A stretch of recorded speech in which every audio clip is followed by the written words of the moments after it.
Okay, so last time when I recorded this chapter, that is cell cycle and cell division, my audio wasn't recorded properly. So that's why again I'm going to teach this chapter, and don't worry, this video is going to be better than what I have recorded last time. So don't think that just because I'm recording it second time, it is not going to be up to the mark. So it is going to be much better than what I had covered the first time. Okay, so let's start the chapter without wasting any time. So, are you aware that all living organisms, even the largest or smallest, whatever you talk about, all start with a single cell? So, all of us know that, right? So, largest to the smallest organisms all start with single cell, and growth and reproduction are characteristics of all the cells. Okay, now all cells reproduce by dividing into two, with each parental cell giving rise to two daughter cells, and each time they divide, they give rise to two daughter cells. So initially we have one cell, that is parent cell, and each parent cell is going to give rise to two daughter cells. So now my question is, why these cells are known as daughter cells? Why not son cells? This is one interesting question what most of you should be having. You should have asked by yourself to your teachers, that whenever we study biology, why do we generally talk about the word daughter and not son? So daughter, because daughters can reproduce again, because these cells can again give rise to other two more cells. So that is why they are considered as daughter cells, because sons don't give birth, right? So that is the main reason. Now the newly formed daughter cells can themselves grow and divide, so that is the reason why they are called daughter cells, right? So they give rise to new cell population that is formed, growth and division of single parental cell and its progeny. In other words, such cycles of growth and division allow single cell to form structure consisting of millions of cells. So by this process only, by this process we get millions of cells. Okay, so even our human body just started with one single cell, and when we were very small, when we were very young, when we were babies, we just started with one cell, and we grew into this entire body by this process only. So that is why it becomes very important for you to study this process, because this is very important. Okay, so let's talk about the cell cycle. So cell cycle is nothing but, you can see from this diagram. Okay, so every cell goes from these phases. Okay, so we have gap 1 phase, that is known as G1 phase, S phase, okay, that is synthesis phase. Here synthesis of DNA basically takes place, and this is our G2 phase. Okay, so we have gap 1 phase, S phase, G2 phase, and after that we have our M phase. Okay, so how many phases are there basically in the cell cycle? G1, S, G2 phase. Okay, so these are the different types of cells. Now here, after G1, a cell can go also into G naught phase. Okay, this is known as G naught phase, G naught. Okay, this is also called as quiescent phase, quiescent. When I explain you, you will learn in detail. You will be learning everything in detail, but for now you just need to understand that there are mainly four phases of cell cycle: G1, S, G2 and M phase. What are these phases? We will be learning later. Okay, so there are four such phases of any cell cycle. Now that is what is mentioned here. Okay, so when you talk about it, cell division is very important process in all living organisms. When you talk about the cell division of a cell, DNA replication and cell growth all take place during the division of a cell. When the cell is dividing, basically when the cell is getting divided, DNA replication also takes place and cell growth also takes place. So basically, if the cell is so tiny, it becomes little bigger, or the contents inside it are formed. Okay, initially it doesn't have much contents inside, the contents are also formed. Along with that, the DNA replication also takes place. So all these processes, that is cell division, DNA replication and cell growth, all together are only called as our cell cycle. Okay, all of these take place basically. So all of these have to take place in a coordinated way, so that correct division and formation of progeny cells take place and keeps our genome intact, right? Genome means what? Our genetic material basically. So whatever DNA we have, whatever genetic material we have, to keep this intact in the next cell also. So for that we require proper cell division, DNA replication and cell growth. So the everything has to take place in a coordinated way. Now the sequence of the events by which cell duplicates its genome synthesizes, okay, so the sequence in which it is going to duplicate its genome, it is going to synthesize the other constituents of the cell, and eventually it is going to divide into two daughter cells. So what is happening basically, cell is going to duplicate its genome. So initially it had DNA, this DNA is going to get duplicated, then synthesizes the other constituents of the cell, whatever mitochondria and other constituents of the cell are there, it is going to synthesize, and then eventually one cell is going to become into two daughter cells. So this entire process is known as cell cycle. Although cell growth in terms of cytoplasmic increase, when you talk about cell growth, basically what is happening, cytoplasm is increasing, that is a continuous process, but DNA synthesis occurs only during one specific stage in cell cycle. So cell is growing, this is our cell, inside cytoplasm is getting created continuously, that is called cell growth, that is happening continuously. But when you talk about DNA replication,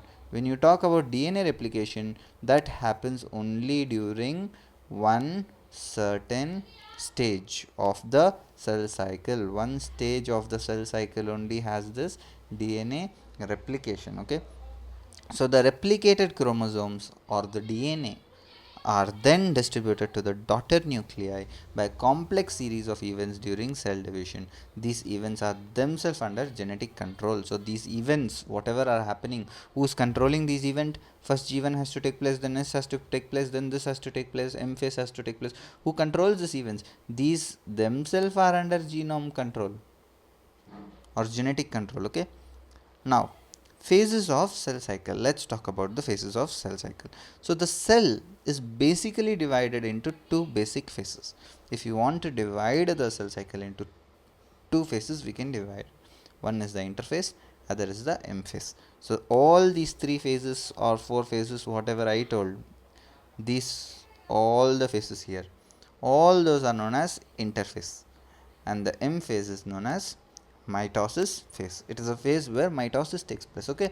Actually when you talk about cell division, there are two types, mitosis and meiosis, okay. So there is mitosis and meiosis. So these are the two types of phases. Meiosis is reduction division, whereas mitosis is equational division. You will learn why it is known as equational, why one is known as reduction, okay. So equational means the here basically when you talk about mitosis, the number of chromosomes is going to be same in the further cells also. Whatever new progeny is produced, they are going to have same number of chromosomes. But for example, if this is having 2n chromosome, the daughter nuclei also will have 2n. But here if you see, if it is having 2n, the daughter nuclei will have only n number of chromosomes. For example, if a cell is having 46 chromosomes, okay, 23 pair of chromosomes, if it has 46 chromosomes in meiosis, see after duplication, that is after basically, let me tell you, in mitosis what happens, mitosis, both initial parent cell has 46 chromosomes and daughter cells what are produced, they are also going to have 46 and 46 chromosomes. But when you talk about meiosis, if the parent cell has 46 chromosomes, the daughter will have 23 and 23 chromosomes, and that is the main reason why this is known as reduction division, whereas mitosis is known as equational division, because it is equal, right, whatever they are having.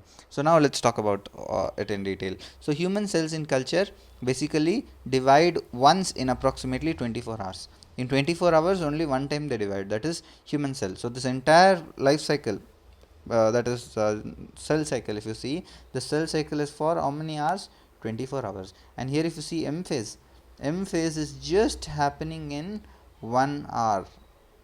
So remaining 23 hours is what, that is nothing but interphase in case of humans, okay. Whereas yeast, if you see, yeast can progress cell cycle in about 90 minutes, just 90 minutes it takes place, okay. So the M phase represents the phase when the actual cell division or mitosis is happening. That is why it is known as M phase. And interphase represents the phase between two successive M phases. Between two M phases, whatever remaining time that cell is resting or it is growing, all that are interphase. So 24 hours cell duration of human cell, about only 1 hour is our cell division, whereas the interphase lasts more than 95% of the duration of the cell cycle. Now the M phase starts with nuclear division. When you talk about M phase, it starts with first the nucleus divides, okay, nuclear division, corresponding to the separation of daughter nuclei, that is karyokinesis. Karyokinesis means what? Separation of daughter nuclei. Like this, the cells are going to see, this is our cell is going to separate like this and form two daughter nuclei, that is called as karyokinesis. And with division of cytoplasm, that is known as cytokinesis. Cytokinesis, okay. Karyokinesis means what? Nuclear division. When the nucleus is dividing, see, initially there is one nucleus, when one nucleus becomes two nucleus, that is known as karyokinesis. Okay, karyo means what? Karyo means nucleus. Whenever you hear the word karyo, you remember nucleus. And cyto means cytoplasm. Kinesis means it is breaking down. Okay, so the interphase, though called the resting phase, is the time during which the cell is preparing for division. Though we call it resting phase, all of you remember this. Though we gave the name resting phase for the interphase, all these phases, though we gave the name resting phase, but this is the phase during which the cell is preparing for division. Okay, so it's very important. By undergoing both cell growth and DNA replication, both take place during this phase. So the interphase is divided into three further phases, that is G1 phase, S phase and G2 phase. Now G1 phase is nothing but the interval between mitosis and initiation of DNA replication. When the mitosis takes place, after the mitosis is completed, after the cell division is completed, the cell is preparing for DNA replication. DNA is formed, just formed, right? Again, before it replicate again, that phase is called as G1 phase. Okay, and during this phase, the cell is metabolically very active. The cell is very active and continuously it grows. The cytoplasm basically is continuously growing, but does not replicate its DNA. Its DNA replication is still not started. That and next phase is known as S phase, because it is called a synthesis. Synthesis of DNA is taking place, right? So that is why it is known as S phase. So S phase is the period during which DNA synthesis or replication is going to take place. During this time, the amount of DNA per cell is going to double. If the initial amount of DNA was, for example, 2C, it is going to become 4C, because it is going to double during which phase? During the synthesis phase. Who doubles? DNA doubles. However, there is no increase in the chromosome number. If the cell has diploid or 2n number of chromosomes at G1, even after S phase, the number of chromosomes remains the same, that is 2n. So number of chromosomes is going to be 2n only. But if you talk about DNA is going to get doubled. Initially, if it was one time of DNA, now we have two DNAs.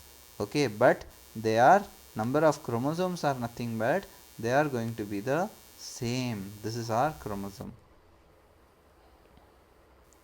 In animal cells, during the S phase, DNA replication begins in the nucleus and the centriole duplicates. So in animal cells, when you see S phase, DNA replication happens in the nucleus and the centriole duplicates in the cytoplasm. During the G2 phase, so centriole is also duplicating. You know the centriole, right? Centriole is also duplicating. Centriole is what? You have learnt about the centriole.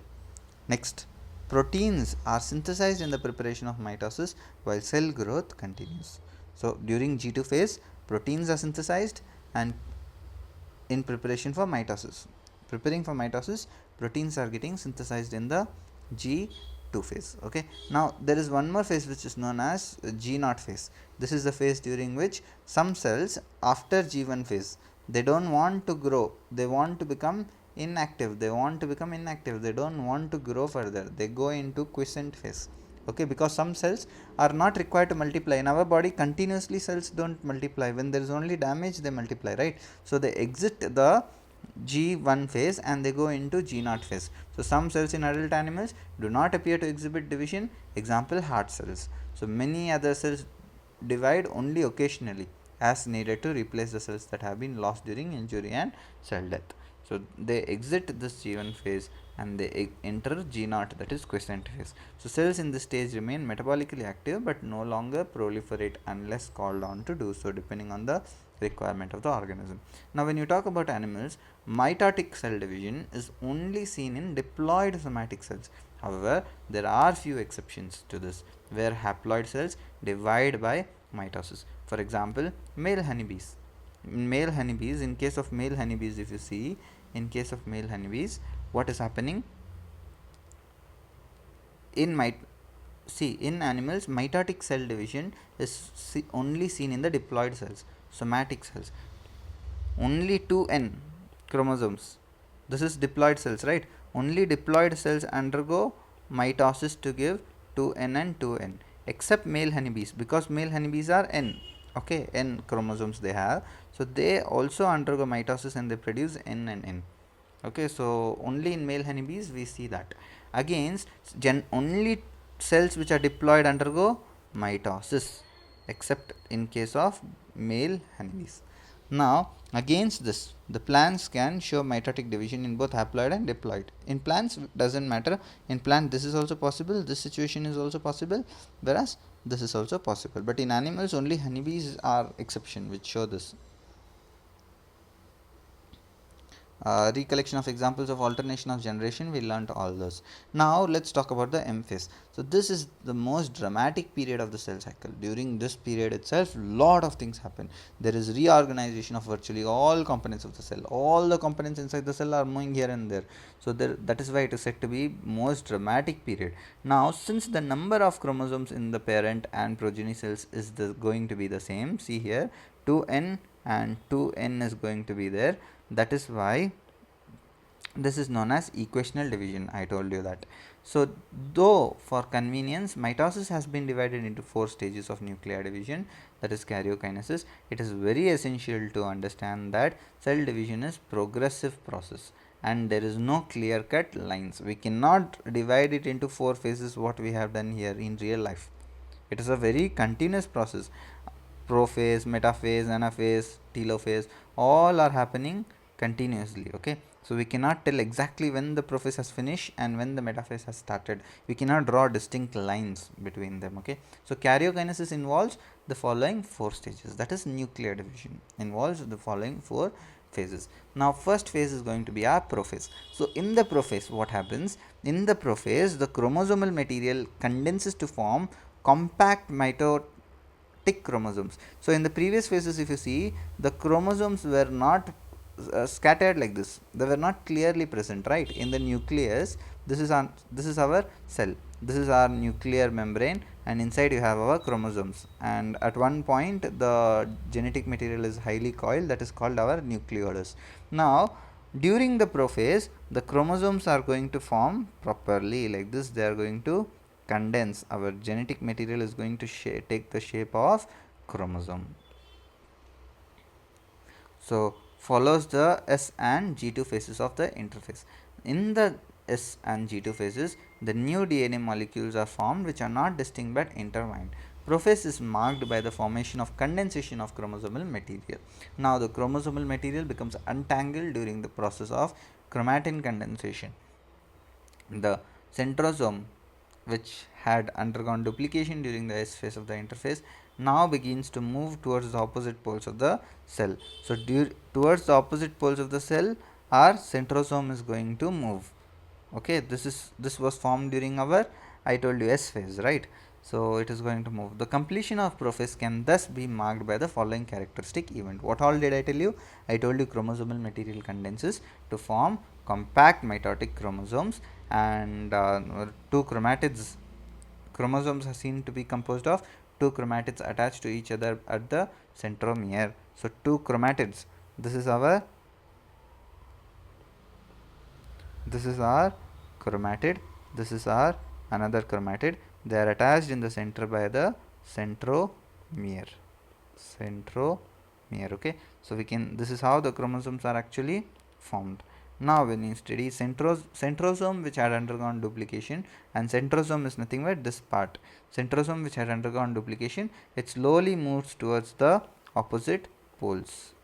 Centrosome was formed anywhere, randomly it was formed. Now it slowly starts to go near the opposite poles of the cell. Each centrosome radiates out microtubules called esters. Centrosome will give out esters like this. This is known as esters. From here, microtubules, thread-like structure basically. See, if I draw it in blue color, thread-like structures like this are formed from whom? From the centrosome. Those are called as esters. Two esters together with spindle fibers form mitotic apparatus. Okay, so that is known as mitotic apparatus. Cells at the end of the prophase, when viewed under a microscope, do not show Golgi complexes, endoplasmic reticulum, nucleolus, and nuclear envelope. All these are not seen during the prophase. So all the other organelles are not visible when you see through the microscope. Now let's talk about the metaphase. So metaphase is the next stage after prophase. What is happening? Metaphase is happening. So during the metaphase, if you see these are our centrosome.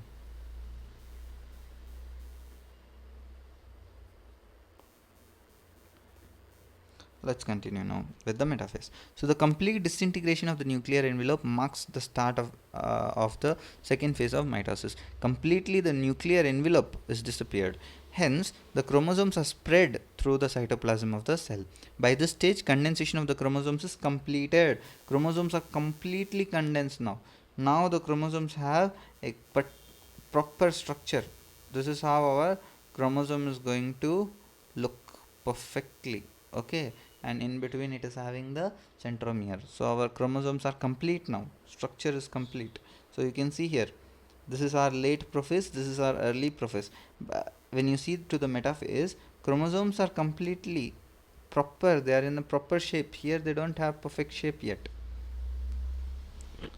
So they can be clearly seen under the microscope. This then is the stage which morphology of the chromosomes can be easily studied. Morphology means what? We can study the shape of the chromosomes clearly during this phase. At this stage, metaphase chromosome is made up of two sister chromatids which are held together at the chromosomes. Small disc shaped structures at the surface of the centromeres are called kinetochores. These structures serve as the sites of attachment of spindle fibers. So basically you can see here, right, this is our centromere. It is made up of two discs. So these two discs are known as kinetochore.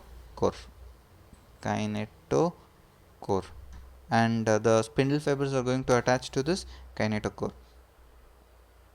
center of the cell, which are going to help the chromosomes are scattered like this. Here and there chromosomes are present.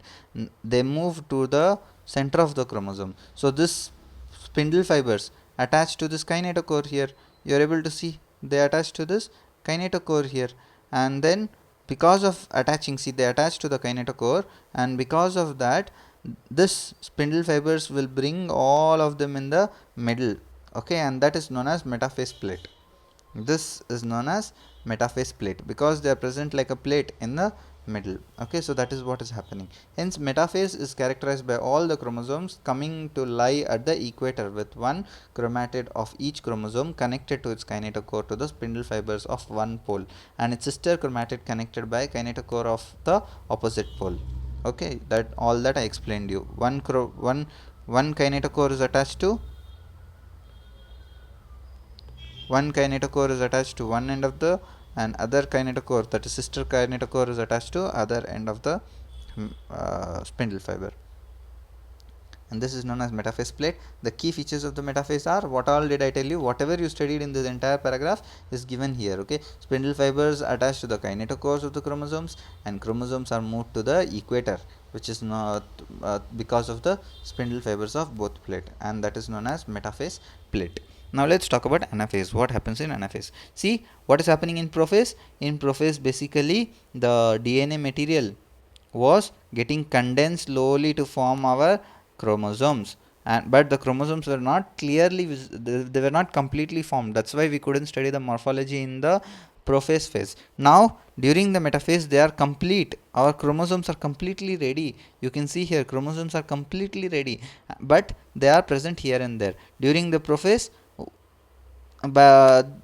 this, what is this, our uh, our centromeres, correct, our centromere only, right? So our centromeres of the chromosome, basically chromosome is attached by a centromere, and this spindle fiber, this is our centrosome. Okay, remember, don't get confused between centrosome and centromere.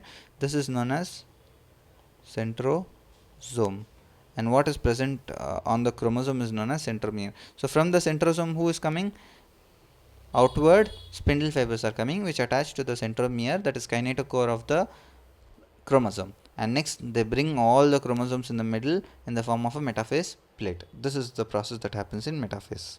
Next, anaphase. Now anaphase is the at the onset of anaphase, the chromosomes are arranged at the metaphase plate. They split simultaneously into two daughter nuclei, that is chromatids, which are now referred to as daughter chromosomes of the future daughter nuclei. They begin migration towards the opposite poles as each chromosome moves away from the equatorial plate. The centromere of each chromosome is directed towards the pole and hence leading to edge, with the arms of the chromosomes trailing behind.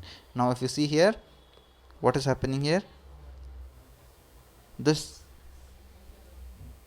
spindle fibers pull the chromosomes and break them into chromatids, and it is going towards the end, right? See, our chromosomes broke into two different chromosomes into chromatids, daughter chromatids, correct? So those are pulled towards the end. So here you can see chromosomes, here you can see the chromosomes which are split. So chromosomes, that is our centromeres, split and chromatids separate. So our centromeres will split and our chromatids separate. This is our centromere. Our centromeres are splitting and chromatids separate. Chromatids move to the opposite poles, as you can see. These are our chromatids, so these are our chromatids. Now let's talk about telophase. At the beginning and final stage of karyokinesis, that is telophase, the chromosomes have reached their respective poles and they decondense and lose their individuality. The individual chromosome can no longer be seen, and each set of chromatin material tends to collect each of the two poles. This stage shows the following key events. So here what is happening, basically they will decondense. Now these are how many chromosomes? 4 chromosomes. We started with how many chromosomes? We started also with 4 chromosomes. See, initially the cell had 4 chromosomes. Both these together are considered as chromosome, and even after splitting they are considered as a single chromosome. So this part is having 4 chromosome, this part is having 4 chromosome when the cell splits, but the chromosomes decondense. So the genetic material anyways was double, right? So this is having a genetic material and this will be having the genetic material because they are decondensed, and then the cells split completely. Okay, so you can see, so what happens during the telophase? Chromosome cluster to the opposite spindle poles and their identity is lost as discrete elements. Nuclear envelope develops around the chromosome clusters and each pole forms two daughter nuclei. Nucleolus, Golgi complex and ER again are formed back. Now let's talk about cytokinesis. Cytokinesis is the process where cell is dividing, correct? Until now we spoke about nucleus dividing. See, still here the nucleus is divided. Now we have two nucleus, but still now we don't have two cells. Nucleus has formed two nucleus, but we don't have two cells. So that is why this was still here. Telophase was end of the karyokinesis, that is nuclear division. Now let's talk about the cytokinesis, that is cell division. See, the cell is breaking completely. So mitosis accomplishes not only the segregation of duplicated chromosomes into daughter nuclei, that is karyokinesis, but cell itself is divided into two daughter cells by the separation of cytoplasm, that is known as cytokinesis. At the end of each cell division gets completed. So at the end each cell division is completed. So the a furrow is formed in the plasma membrane. You can see here, this is furrow, and that furrow deepens and it cuts the cell into two different cells. So this is a process that is happening. When you talk about plants, in plants what happens? In plants, in center a wall formation starts, okay, outward. So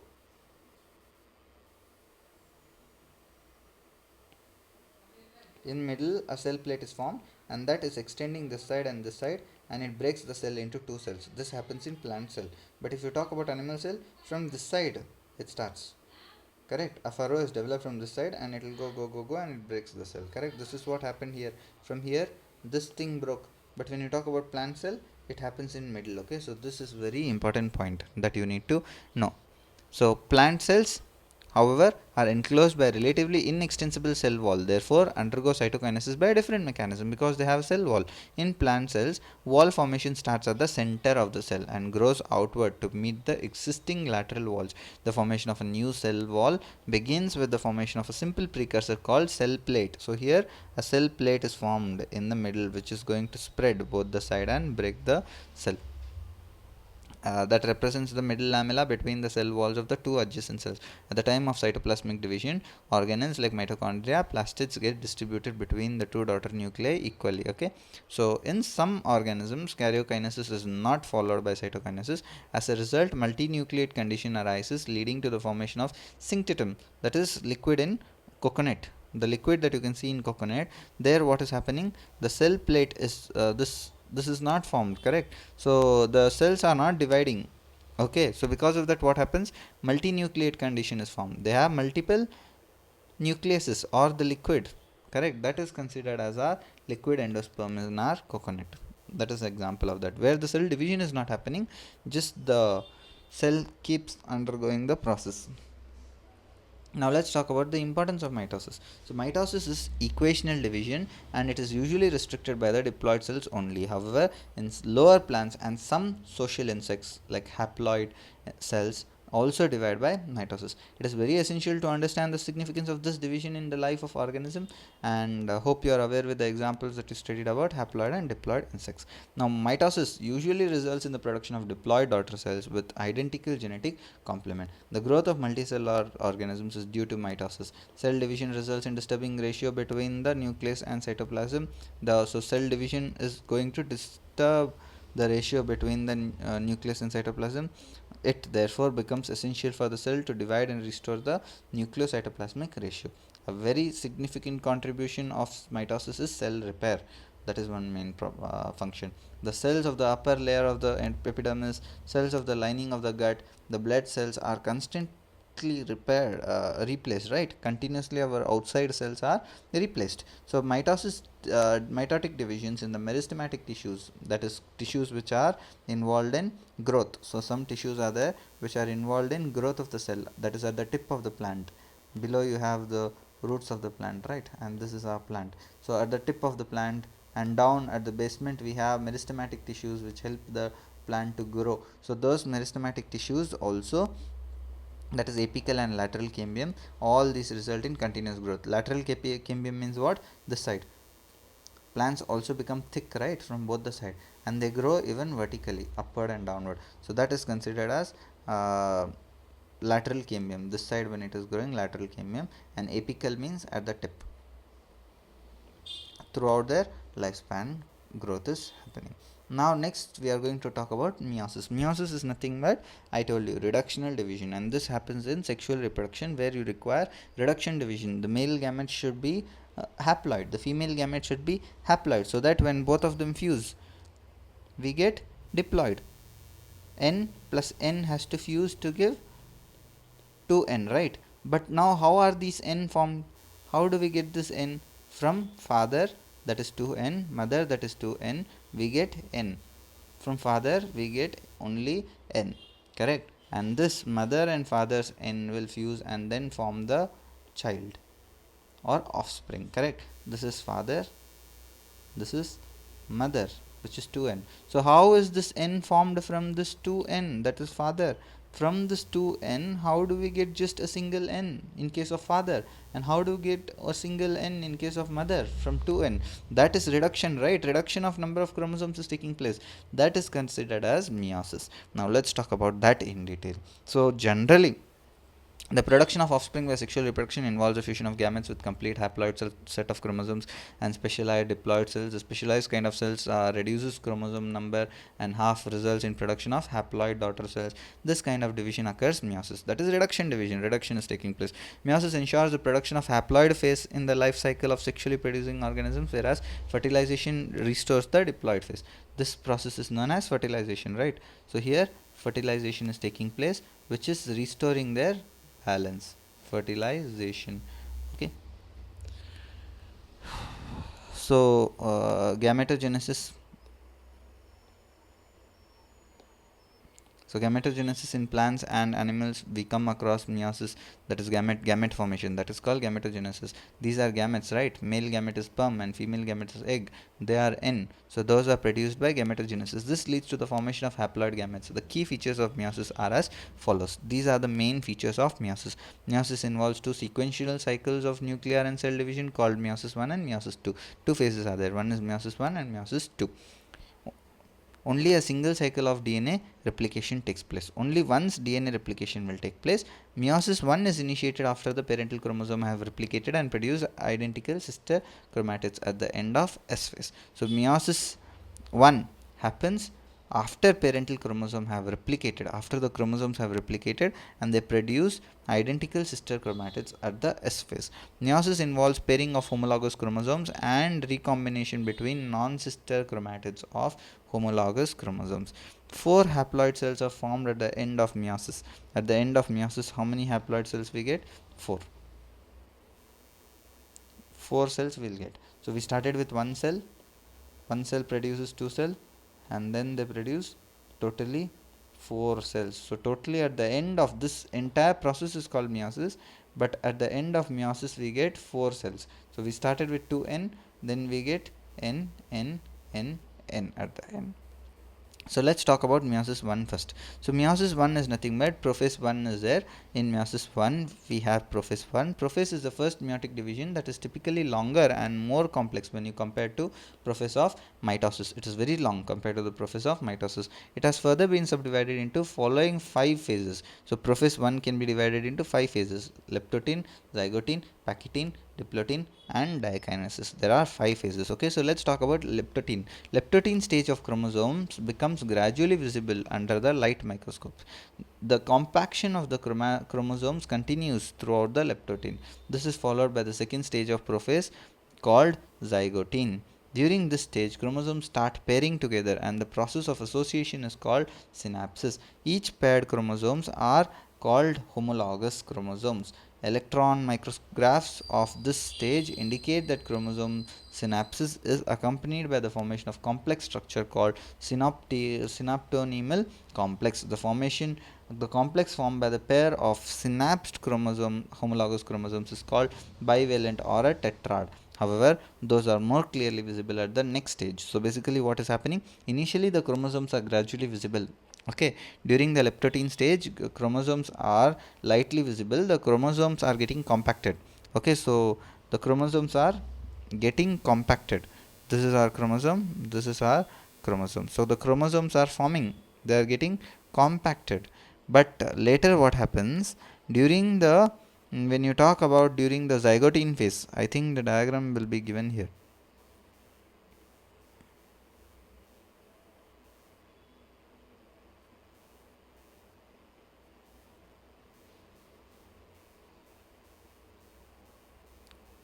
See, this is how the chromosomes are pairing. You can see 2 chromosomes have paired, right? So that is pairing of chromosomes. So pairing of chromosomes takes place. 2 chromosomes will get paired together, and this is happening with a complex which is known as synaptonemal complex. This connection I have drawn, right, between 2 chromosomes. This is synaptonemal complex, and this process where these 2 chromosomes are joining, that is known as synapsis. Okay, and they form bivalent or tetrad. This is known as bivalent because 2 chromosomes are attached, or tetrad because there are 4 chromatids there. So tetrads. However, those are clearly visible at the next stage. The first two stages of the prophase 1 are relatively short-lived compared to the next stage, that is packetine. Next stage is little longer. During this stage, the four chromatids of each bivalent chromosomes become distinct and clearly appears as tetrad. We can see them clearly as tetrad. This stage is characterized by the appearance of recombination nodules, and the sites at which crossing over occurs between non-sister chromatids of the homologous chromosomes are known as recombination nodules. So here the recombination is happening, right? That can be clearly seen. It can be clearly seen during packetine stage. Crossing over of exchange of genetic material between two homologous chromosomes also takes place. So exchange of genetic material is taking place. An enzyme mediated process, an enzyme involved is called recombinase. So the enzyme that is involved is known as recombinase. Okay, so recombinase enzyme is making them to combine. So the crossing over leads to recombination of genetic material in the two chromosomes. Recombination between the homologous chromosomes is completed at the end of packetine, leaving the chromosomes linked at the sites of crossing over. Wherever they are crossing over, wherever the chromosomes are getting crossed over, this is one chromosome, here the chromosomes are getting crossing over, right? And recombination, DNA is getting exchanged here, and this site, wherever they are recombined, they leave that chromosomes linked at the sites of crossing over. Okay, the beginning of diplotin is recognized by the dissolution of the synaptonymal complex and the tendency of the recombined homologous chromosomes of the bivalent separate from each other at the site of crossover. These X-shaped structures are called chiasmata. You can see X-shaped structure, right? That is known as chiasmata. In oocytes of some vertebrae, diplotin can last for months or years. In some cells, up to months or years, that is oocytes of vertebrae.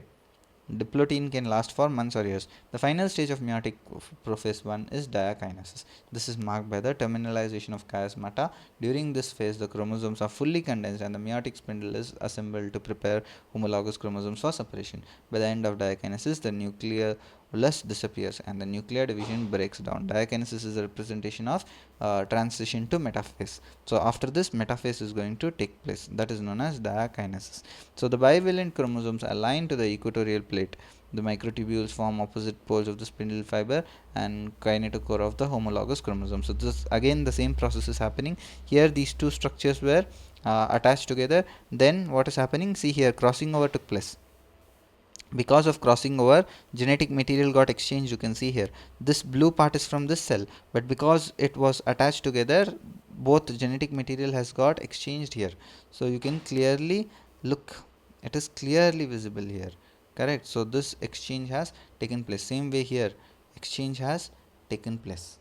So this is happening. Now they are assigned to the metaphase plate, because in metaphase that is what happens, they come to the center, that is metaphase plate, then they are pulled in anaphase or the opposite poles, and then two nucleus are formed. You can see it is having just two chromosomes here and two chromosomes here at the end of the telophase. So this is the process. Anaphase 1, the homologous chromosomes separate while sister chromatids remain associated at their centromeres. Telophase is the nuclear membrane and the nucleolus reappear. So whatever we learnt there, the similar thing is happening. Same way meiosis 2 also is immediately after cytokinesis, before the chromosomes are fully elongated.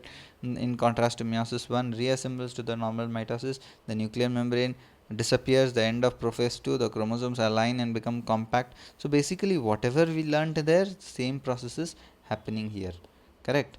You can see prophase 2, metaphase 2, anaphase and telophase. So same way, two cells, chromosomes are formed which are aligning to the metaphase, then they are separated at the anaphase, and in the telophase we have two different nucleus. So this is what is happening. So see, at the end we have four cells, four different cells are produced at the end. Okay, so first we produce this one. How did we get this cell? This cell was got by prophase 1, metaphase 1, anaphase 1 and telophase 1. From that we got two chromosomes. From four chromosomes we got two chromosomes using our first meiosis 1, and from meiosis 2 we replicated this just like mitosis and got two chromosomes in each. See here, in meiosis 2 what is happening? Meiosis 2 is equational only, right? We started with two chromosomes, we are ending with two chromosomes, but in case of first, here if you see, we started with four chromosomes. See, there are four chromosomes, one chromosome, two chromosome, three chromosome, four chromosome, but these two chromosomes got attached and then we got 4 chromosomes only here, and then these 4 chromosomes separated, and we got 2 cells which had 2 chromosomes each. This is having 2 chromosomes and this is having 2 chromosomes. So these are the most important factors that you need to know. And now let's talk about significance of meiosis. Meiosis is a mechanism during which conservation of specific chromosomal number of each species is achieved across generations in sexually reproducing organisms. Even though the process per se paradoxically results in reduction of chromosome, though we can see that reduction of chromosome is happening, but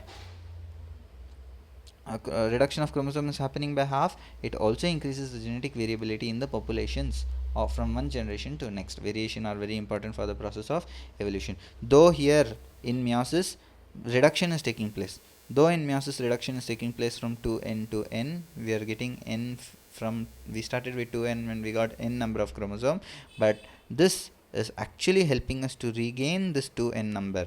We started with 2n and it will help us to maintain this number by sexual reproduction, correct, because of reproduction and maintaining variation in organisms. So for all this process meiosis is very much required. That is what is given here. So summary, all of you can read it once, please go through the summary, and this is what was the entire chapter. I try to make it short because this is a revision video which will help you for revision for your NEET examination or CBSE examination for your boards. You can just go through the video once and you can understand whatever is there in the entire chapter. Thank you very much. uh, do hit the like button and subscribe to the channel so that you don't miss the next coming videos.